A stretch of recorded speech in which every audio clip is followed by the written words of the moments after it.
Assalamualaikum dan salam Sarawak Maju Makmur. Bersama saya Hafizah Munirah Mahrab. Berita utama, bekas Yang di-Pertua Dewan Negara Tun Dr. Wan Junaidi Tuanku Jaafar dilantik sebagai Tuan Yang Terutama TYT Yang di-Pertua Negeri Sarawak ke-8 berkuat kuasa hari ini bagi menggantikan Tun Pehin Sri Abdul Taib Mahmud yang telah tamat tempoh perkhidmatannya semalam. Beliau yang berusia 78 tahun menerima watikah pelantikan daripada Yang di-Pertuan Agong Al-Sultan Abdullah Riaduddin Al-Muzaffar Billah Shah, ibni Almarhum Sultan Ahmad Shah di Istana Negara.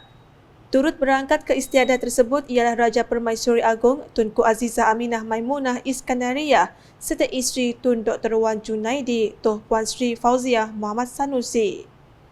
Antara kenamaan lain yang hadir ialah Perdana Menteri Datuk Seri Anwar Ibrahim, Premier Sarawak Datuk Patinggi Tan Sri Dr. Abang Abdul Rahman Zuhari Tun Datuk Mak Openg, Timbalan Perdana Menteri Datuk Seri Dr. Ahmad Zahid Hamidi dan Datuk Seri Fadilah Yusof, Speaker Parlimen Tan Sri Zohari Abdul, Speaker Dewan Undangan Negeri Sarawak Tan Sri Datuk Amar Muhammad Asfiya Wan Nasar, Peguam Negara Datuk Ahmad Teruddin Muhammad Saleh, Penyimpan Mohor Besar Raja-Raja Tan Sri Syed Daniel Syed Ahmad, Ketua Setiausaha Negara Tan Sri Muhammad Zuki Ali dan Setiausaha Kerajaan Sarawak Datuk Amar Muhammad Abu Bakar Marzuki dan Peguam Besar Negeri Sarawak Datuk Safari Ali.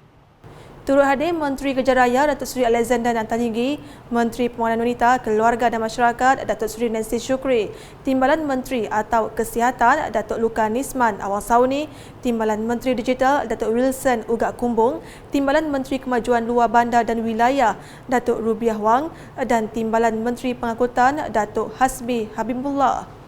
Sebaik menerima watikah beliau turut dianugerahkan Anugerah Tertinggi Negara Darjah Kebesaran Seri Maharaja Mangkunegara SSM yang membawa gelaran Tun. Beliau yang dilahirkan pada 1 Februari 1946 di Sadunjaya Simunjan memulakan kerjayanya sebagai pegawai polis sebelum melanjutkan pelajaran dalam bidang undang-undang di University Buckingham, United Kingdom. Kemudian beliau memperoleh sarjana dalam undang-undang daripada Council of Legal Education, London dan menamatkan PhD dalam pentadbiran perniagaan DBA dari University of Southern California, Amerika Syarikat. Beliau memulakan karier politiknya pada 1987 apabila dilantik sebagai Ahli Jawatankuasa Eksekutif Parti Persatuan Bumi Putera Bersatu PBB Pemuda Cawangan Satok dan menjadi salah seorang naib presidennya. Tun Dr. Wan Junaidi dipilih untuk bertanding di Batang Lupa pada 1990 dan seterusnya dipilih sebagai Ahli Parlimen MP. Beliau memegang jawatan itu sehingga bertukar kerusi Keberdasan Tubong pada 2004, memegang jawatan itu sehingga bersara daripada politik pada 2021.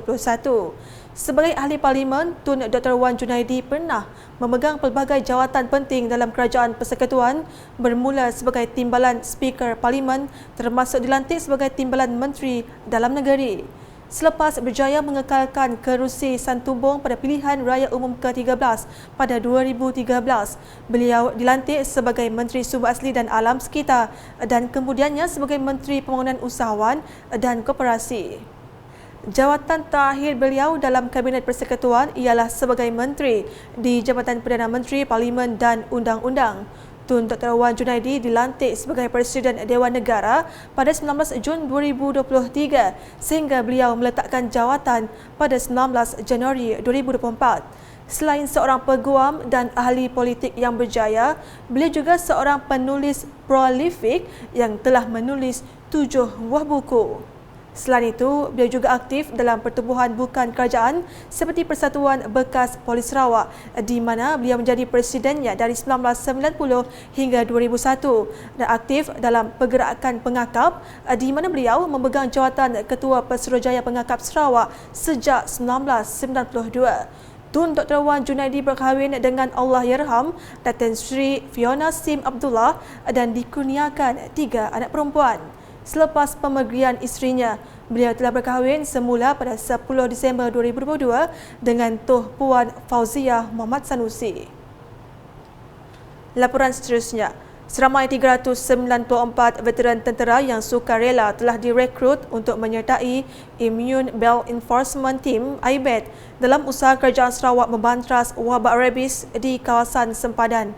Timbalan Premier Sarawak Datuk Ahmad Douglas Ugah Embas berkata pasukan veteran ini merupakan barisan hadapan yang bertugas di kawasan sempadan iaitu dari Lundu hingga Bak Kelalan bagi mengekang wabak berbahaya ini memasuki Sarawak. But we notice dan anjing kita pun pergi ke sana. Kalau anjing tidak tahu mana border. So bila dia pergi ke sana dan balik, then they can bawa penyakit rabies ini. Jadi inilah kita. Begitu juga the other day di African Swine Fever invading Sarawak. Jadi kita inilah tim yang kita harap dapat serba sedikit mengengkang.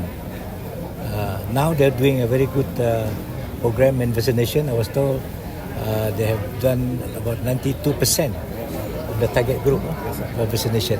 Membantu Yang Berhormat Datuk Seri Stephen Dundi melawan rabies. Beliau berkata demikian semasa ditemui media selepas menghadiri upacara menyimen kubur mendiang Mejar Bersara Michael Riman Bugat di Makam Pahlawan di Kuching pada Jumaat.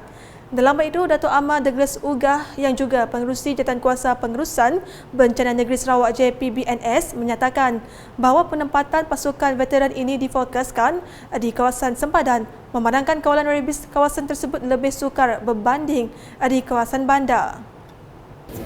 Another team, because most of them are from the longhouses around the border dekat-dekat sana. Jadi tidak perlu banyak cost transportation. They are stationing dekat di situ sepanjang border kita. Dalam majlis tersebut, beliau bersama div-div kenamaan yang lain berkesempatan memberi penghormatan kepada mendiang Mejar Bersara Michael Riman Bugat serta ahli keluarga mendiang yang hadir. Hadir sama Menteri Pelancongan, Industri Kreatif dan Seni Persembahan Sarawak Datuk Seri Abdul Karim Rahman Hamzah, Ahli Parlimen Betong Dr. Richard Rapu, Pengerusi Jawatankuasa Upacara Datuk Stephen Mundau, Pengarah Unit Hal Ehwal Agama-Agama lain Unifor Datuk Jack Aman Luat serta tetamu jemputan yang lain. Sementara itu, Datuk Ahmad Douglas Ugah menyifatkan mendiang Mejar Bersara Michael Riman Bugat sebagai salah seorang pejuang keamanan yang begitu garang mempertahankan negara dari ancaman musuh. Menurut beliau, mendiang semasa perkhidmatannya telah menghadapi banyak cabaran dan tugaan yang tidak dapat dibayangkan dan kini berjaya mengukir namanya dalam sejarah Malaysia amnya dan Sarawak khususnya. Mendiang Major Riman is not just a soldier. He is a beacon of hope, resilience and unwavering courage. In the darkest of time, when the odds were against him, Mendiang stood firm, driven by sense of duty and unbreakable will to protect what we hold dear, peace and security of the nation.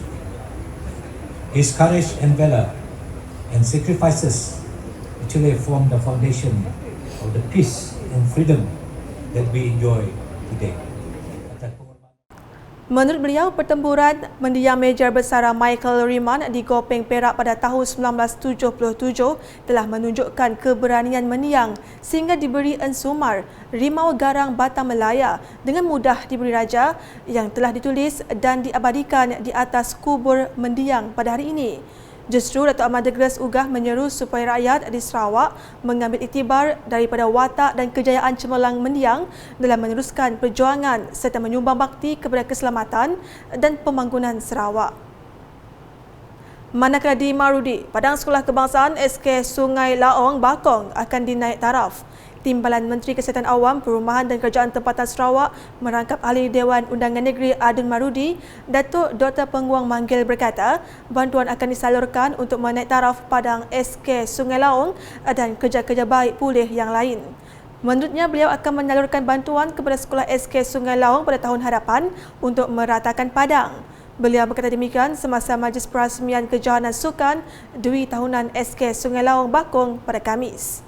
Di samping itu, beliau juga menasihati penduduk dari 9 buah rumah panjang di kawasan Sungai Laong untuk memberi kerjasama kepada pihak Sekolah SK Sungai Laong demi kemajuan murid di sekolah tersebut. Terdahulu pada sebelah pagi, Datuk Dr. Penguang juga berkesempatan untuk merasmikan sukan tahunan SK Kuala Bok Tinjar sebelum bergerak ke SK Sungai Laong.